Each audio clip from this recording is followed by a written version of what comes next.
change the way we deliver art. Stop chasing the algorithm and do this instead. This channel is for artists 40 plus and just artists in general who are navigating digital assets. And we're talking about, of course, inscribing assets directly on chain, on Bitcoin, creating equity for yourselves to help you to leave a legacy. So I want to mark this time in history. One of the things that we can do to create our legacy and to leave a legacy, create equity with our art on blockchains is first to inscribe and create something directly on Bitcoin.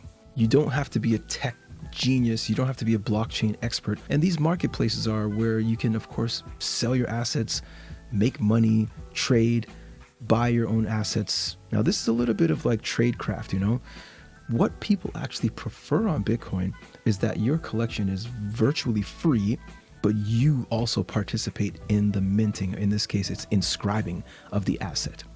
Or inscribing is just referring to putting an image or some type of file on Bitcoin and having it sit there forever with a one-time payment.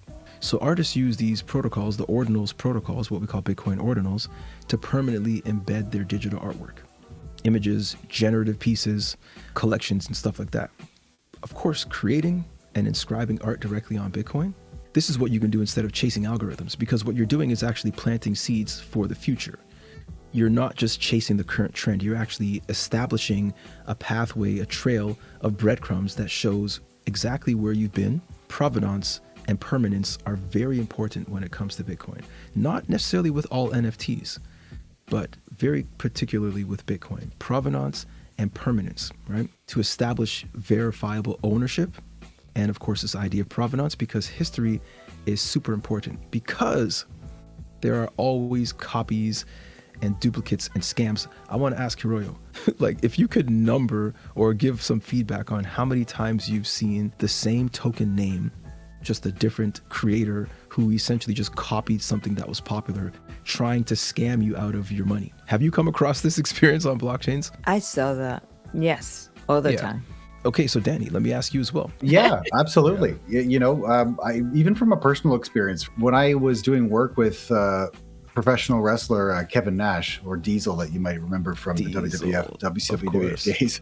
We had worked together on something. We were talking, and he said that the reason why he found me is because there was a cartoon, a caricature that I did of him and Scott Hall, Razor Ramon, together on Twitter. He said that my artwork was the thing that him and Scott had signed the most in the year at all the fan expos, because someone had ripped it off my website and mass printed it and took them to all the expos. And basically they were constantly, signing that specifically. There it is right there. Actually, yeah, that's the one right there. So that was the one that he said he was signing the most in 2022 and 23. It was just, and you said, do you own that? And were you the ones sending those prints out? And no, it got ripped off Twitter, and people became aware of it because he had commented on Twitter. And from that, I didn't have ownership of it. I never sold prints. I never did anything. And that's what can happen right there, is that it's out there. And if people want to replicate that and print it off for their own means and make money off it, then that's what happened. So I didn't have ownership over this. I definitely had no equity on it because there was no structure, right? So there was, that's the Wild West of the internet. Yeah, so, that's a very good question. Real world example right there. I know that something like that same story. It's not the same, but my friend wanted to get a job, and then they sent song to the very big office, musical office, and then the staff listened to their demonstration tape or something, so they took the good melody into the different song. And then the very famous singer sang the song and made a big hit.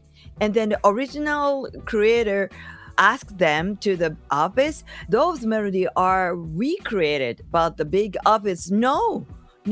And then they're a very small group, so they give a phone many times, and then they were sued, by the big company. They had to do court, but they never get any money from them, of course. And then already the writer and the composer on the record, that was not them, It's a very sad story. Light of an artist. If they inscribe on chain, they have the proof that we created before, right? Yeah. And that's what's interesting, right? Especially as a creator, is that the ownership is Yeah, there. yeah. That's it. Now, I have to make this clear, though. It doesn't mean that people can't just right-click and download the image from the blockchain. Of course they can. The internet is the internet. The blockchain is just an evolution of the internet. However, we can prove beyond a shadow of a doubt that this was created by a certain creator, verifiable ownership, and provenance. This is one of the key angles of blockchains that we make no mistake in remembering and reciting, is that with blockchains, you don't just trust, you verify, because the chain has records. Again, a blockchain is simply a ledger, a record of transactions done. So if this image existed from this particular block at this time from this wallet first, well, there's provenance and there's ownership right there. Anybody else is a scam. And that's why on blockchains, we're able to dive in and do on-chain investigation and research, which, of course, join BlendsGroup, because this is what we do in there. Also, if you're creating your own digital asset from your art and you want to understand how to create scarcity and equity, then of course that's also what we do in there. I also want to mention that Danny will be doing some workshops as well for the visual artists and creators out there, so join as well. There's other stuff that we can talk about here as well in terms of things that you can do on chain beyond just chasing algorithms, okay? You can monetize through direct sales and secondary markets. Of course, you can sell inscriptions, you can sell NFTs. Of course, we got NFT marketplace here. NFTs are a little different from inscriptions, and it's not all bad and it's not all good. They're faster. Sometimes they can be cheaper to process. You can select your own collection size, decide how much it costs per item, and in some cases you can actually get royalties, right? So that's the next part about it. We can implement automated perpetual royalties. There are many platforms that allow you to do this, mostly on smart contracts, because the nature of Bitcoin doesn't really allow for native smart contracts. It's a little deep. You can essentially create perpetual royalties. So instead of just selling your asset, in a store on a regular, maybe a quote unquote Web 2 platform, like Hiroyo has mentioned in the past, you can't chase these people who decide to sell your CD hand to hand, which is also fine.